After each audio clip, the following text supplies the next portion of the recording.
Somewhere in the world, right now, the clothes I die in are being made. Whether it's the fabric being produced, the shirt being sewn, or the sheep growing the goddamn wool, it's happening. Greetings gamers and welcome back to Top 10 Gaming. I'm your host Connor Monroe, and in a way, March Madness still happened. The Five Nights at Freddy series is known for jump scares. Some not so scary, but some so scary your brown pants will turn white from fear. But which ones are the best and most unexpected to really give you a good scare? That's what we're exploring with today's list of the top 10 FNAF jump scares. Be sure you hit like and subscribe if you haven't already so we can roll the intro.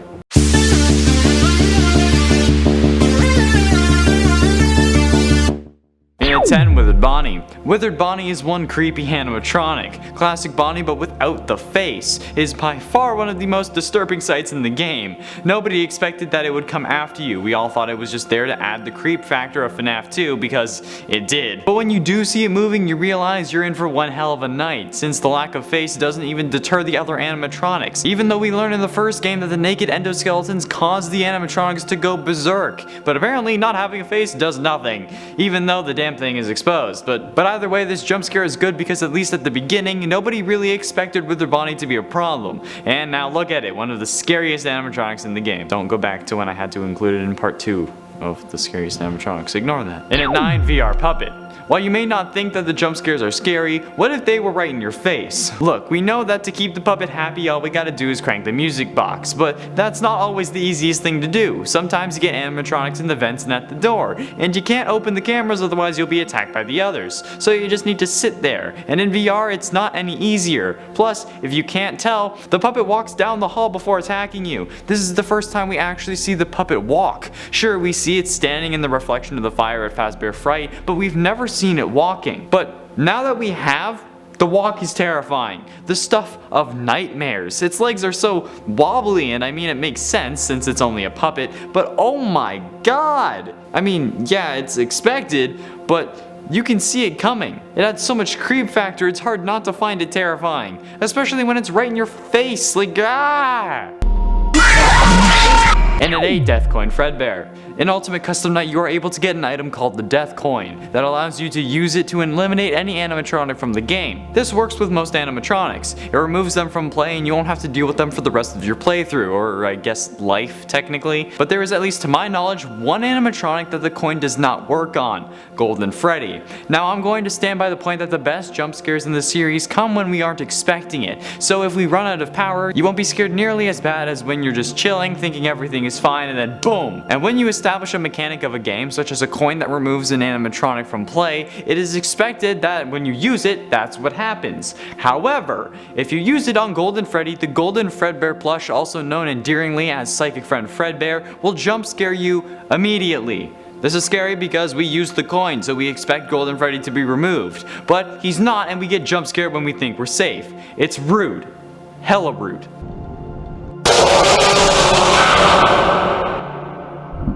And at 7, VR Phantoms. The Phantoms in FNAF 3 are some of the best parts of the game. While there may be only one character that can kill you, that being Springtrap, the Phantoms provide all the jump scares we could want in this game. While they can be predicted, having them appear right in front of your face in VR is one of the most game disrupting things I've ever seen. And that's what they're meant to do, to slow you down, freak you out, and leave you more vulnerable to William Afton. I mean, he is the one turning off the ventilation and stuff after all. The Phantoms are the spookiest part of FNAF 3, considering how I don't really find Springtrap scary. There, I said it. Come for me in the comments, because apparently you don't respect my opinion. Phantoms make big spook for me, and when they're right up on your face, it's bad. Especially when they show up and vanish quickly in a haze of light, leaving you feeling dazed, but still needing to be on alert because you need to defend yourself from the actual threat. Mwah. Excellent game mechanic. And at 6, Gift Box PLUSHTRAP. You've completed a game in the Curse of Dreadbear FNAF Help Wanted DLC. You spent the last 10 minutes being terrified out of your wits because you could have died. It's okay though, because it's all over now and you're safe. You see a gift box in front of you in this spooky damn barn, and you decide that you've earned a little treat. So after throwing darts at the clown poster if there is one and checking to make sure it's not all 3, you crank that handle and wait for your sweet treat. But then, PLUSHTRAP decides that you should have died in that minigame, so instead, he jump scares you and you get nothing. This event is a number of things. Creepy because of the setting, cruel because you're keeping a bunny inside a sealed box, Pete is gonna hear about that one, Scott. Rude because now you don't get anything because you got him, and just freaking terrifying because you thought you were safe. I'm not mad at all. You thought that after all that torture you were gonna be okay, looking for Easter eggs and throwing darts, but no. You get trolled by Scott, one of the biggest trolls on the internet, a troll master, leader of the game release troll. Oh, you had a theory about this? Let me release it early. Oh, you had this figured out? Let me release a DLC that screws you up. I swear he has a vendetta. Not against me, but you know who. Voldemort. Halfway through a number 5 game over CUPCAKE.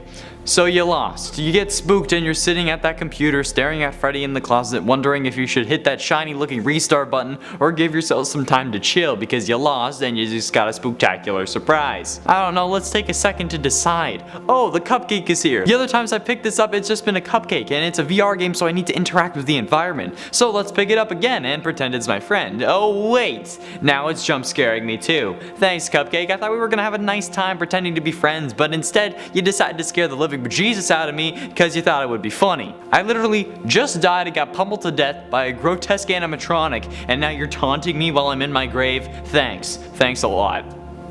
Dick. In that 4 minigame Jump Scares. Five Nights 2 introduced a new gameplay element that changed the way these games were looked at. The fact that they were classic 8-bit style minigames about the lore of the series paved the way for both Scott Cawthon and online theorists to make a boatload of money from this franchise. The twist with those games, however, is that yes, while they had a creepy robotic voice spelling save them or other lines like that, we still thought the gameplay was normal. While we did see children get murdered, we also ended up freeing the souls of the dead later in the series. But they all started, or rather ended, with a jump scare that coincided with that minigame.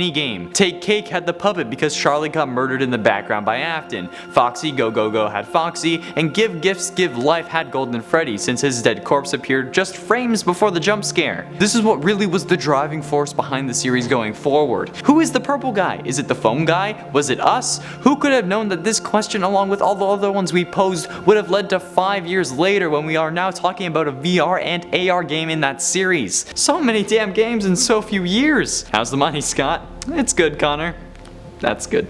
And at 3, Nightmare. Nightmare is one of the 2 canon animatronics to crash the game after his jump scare. However, I don't technically think it's a crash because it's intentional. At least now it is. I'm not sure about the whole Golden Freddy thing from the first game. The black bear with a yellow hat and yellow bow tie is one of the scariest animatronics in the series, hands down. He enjoys tormenting his victims, which he will inform the player about during the Ultimate Custom Night. However, in FNAF 4, he will only appear Night 7 and 2020 mode from 4 AM onward. When active, he is the only animatronic on your case, showing that he doesn't need an entourage to absolutely destroy you.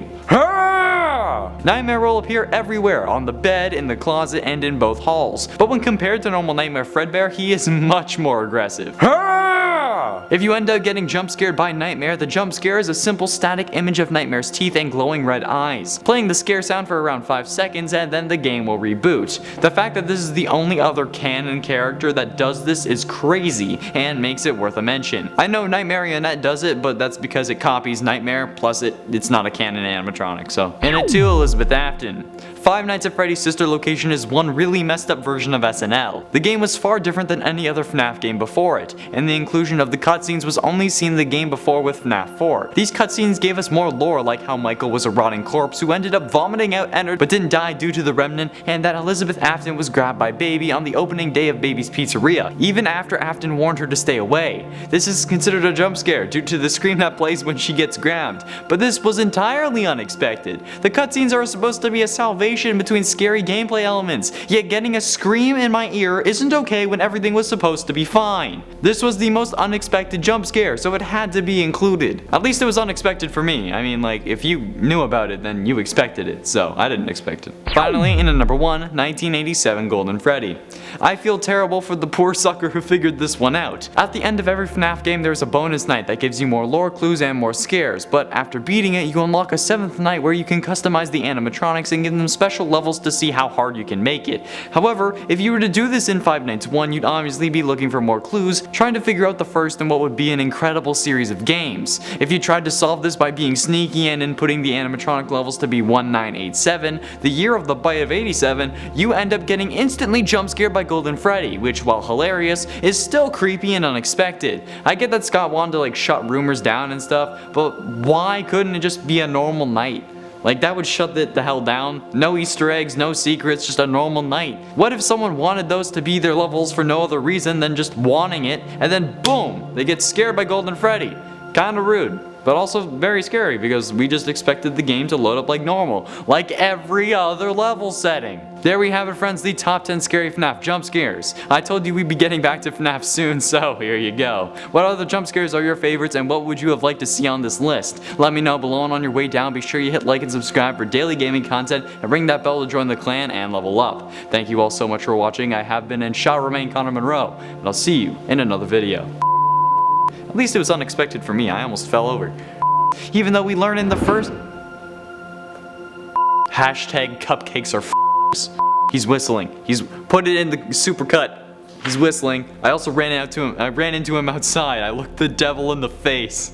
Ever danced with the devil in the pale moonlight?